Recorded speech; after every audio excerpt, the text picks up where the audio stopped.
What's My Line 1 and 2 has a very interesting pedigree. It's the first writing credit in the series for Marti Noxon, who became a co-producer and major influence on Buffy in the later seasons. The other writing credit went to Howard Gordon, who wrote 17 episodes of The X-Files, 3 episodes of Angel, and later went on to write for 24 and Homeland. Perhaps unsurprisingly then, this pair of episodes represent a linchpin for the entire Season 2 story arc, and include several important developments in the series' lore, payoffs that have been building since the beginning of the season. Holy crap, is there a lot to cover.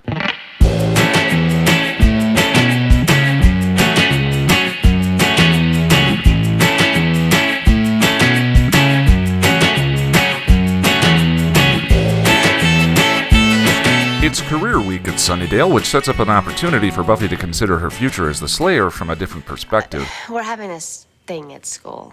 Career week? How did you know?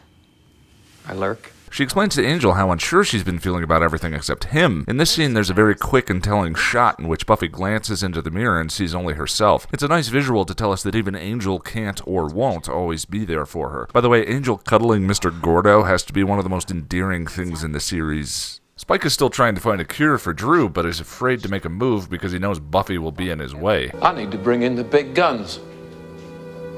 I'll take care of her once and for all. Big guns? The Order of Taraka. This, to me, feels like a throwback to Season 1. There are more than a few points in the show where some ominous-sounding group of vampire killers are brought in order to propel the characters one way or another. I will send the 3. Usually there's one side character there to quake and say, but isn't that overkill? No. I think it's just enough kill. The results of the Career Day survey are in, and Willow has been selected as a candidate to work with a famous company, along with another student we've seen bits and snippets of since Inca Mummy Girl, Oz. Finally, Willow and Oz meet. Canapé. The Order of Taraka arrive in town, and the first one attacks Buffy in the ice rink. Angel lends a hand, giving Buffy a chance to kill the assassin, and we get another endearing scene between Angel and Buffy. You shouldn't have to touch me when I'm like this. This scene is my favorite in the two-parter, which is saying something because these 2 episodes are overloaded with fan service. But this one raises an interesting question that will shortly be extremely relevant. Has she learned to see past the demon that is still inside him, or is she ignoring it? Angel goes to Willie's place to research the Order more. Kendra's manner of trying to kill Angel seems like the least effective method of vampire slayage ever. The sun will kill you in, like, I don't know, 3 or 4 hours? What if Angel had a posse? Why'd she attack him in the first place if she wasn't going to do the deed on sight? Anyway, Kendra locks Angel up and leaves him to cook, then goes after Buffy. After the 2 of them melee for a moment, Buffy asks the important question. You attacked me, who the hell are you? I'm Kendra. Let's get something out of the way. In the DVD commentary for What's My Line, Marti Noxon said the decision to give Kendra an accent was a last-minute one. A dialect coach was brought in, and the actress Bianca Lawson was supposedly taught one of the more obscure Jamaican accents. It's up to you to decide the level of success she has managed. I find it really distracting and sad because it's so unnecessary. The new Slayer could have been from anywhere. There's a Hellmouth in Cleveland, after all. Even more interesting might have been a Slayer who didn't speak English, or to get a French, Nigerian, or Japanese Slayer played by a French, Nigerian, or Japanese actor. The level of distraction is so high for me, it prevents me from getting into Kendra's character at all. Kendra is a more prototypical Slayer than Buffy. She has studied all the books, does not cavort with people her own age, and has no contact with the opposite sex. Her presence as the pure Slayer, and her perception of Angel as monster only, and how that contrasts with Buffy's perspective, is another opportunity to consider Angel's duality and what that might have meant for Buffy. There was an opportunity here to explore some of the more interesting and darker aspects of the Slayer lore, but I can't really think about that now because I'm too distracted by how Kendra says chick fight. Chick fight. Anyway, Buffy brings Kendra to Giles to clear up the Slayer confusion, and Giles explains Buffy's brief death in Prophecy Girl must have triggered a new Slayer to be called. Kendra lets slip that she caged Angel, who has been sold by Willie the Snitch to Spike and Drew. Xander and Cordeila trap themselves in Buffy's basement, fighting off the bug assassin. The confined space, mutual dislike, and a squabble culminate in...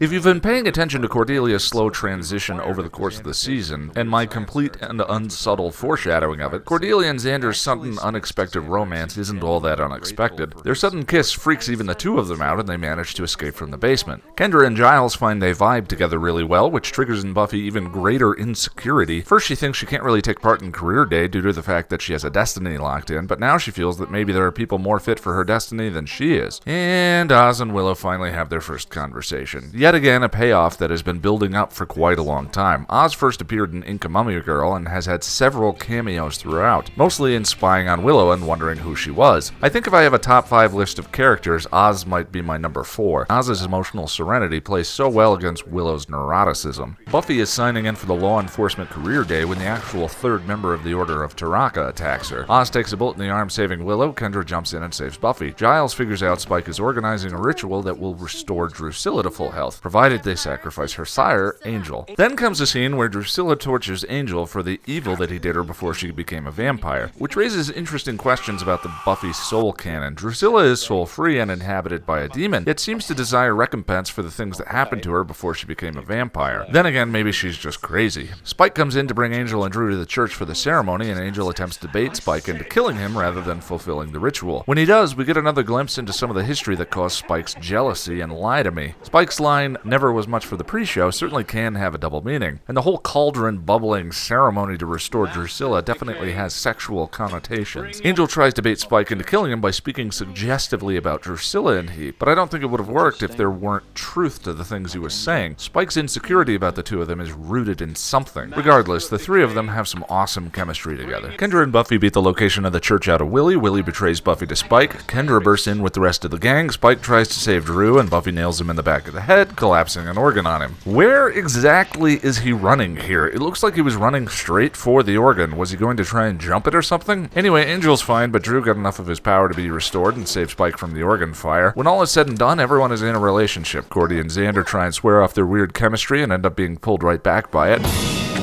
Oz and Willow have some kind of meaningful something, and Buffy has Angel. Accent aside, the final send-off between Buffy and Kendra is endearing, especially when she says she doesn't hug. But this pair of episodes feel a little odd to me. They're so dense with plot and season payoff that I find them a little hard to analyze, and I think it's because for me there are two different ways to watch the episode. For my inner fan, these two are overflowing with endearing scenes that make me love these characters even more. Cordy and Xander in the basement, Willow and Oz in the monkey pants animal crackers, Angel cuddling Mr. Gordo, and Buffy forgetting she didn't need to come in the window. This episode pair probably does more to grow Buffy and Angel as a believable couple than any episode yet. We also get the first reference to the team as the Scooby Gang. Kendra's very existence came as a complete surprise to me when I first watched, and is a very clever consequence to Prophecy Girl. But, taking a step back and watching the episode for the purposes of writing this review, there were a lot of things that bugged me about this. Pun intended. The Order of Taraka is completely unintimidating and silly. Sure, Bugman is a fun addition, and it's fitting that Xander is the one that has to face off against him. But then you have the roadie for Metallica and the soccer mom cop. Giles tries to build up tension, telling us how badass the Order is, and this induces an unintentionally hilarious scene that even Marti Noxon commented on in the DVD commentary.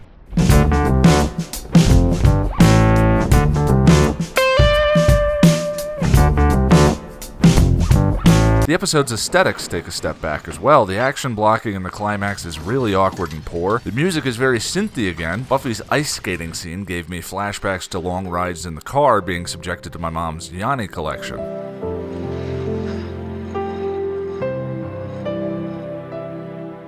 Thing is, the good here is great, and outweighs the meh by a considerable amount. As much as I may prefer the more single-minded episodes rather than these payoff episodes with so many moving parts, I am a fan, and this review is now written. So the next time I watch this episode in my free time and my inner critic starts to get all mouthy, my inner fanboy will probably tell him to shut the hell up.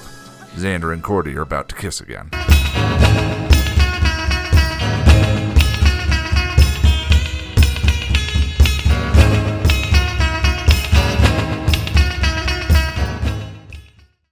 Cheek fight.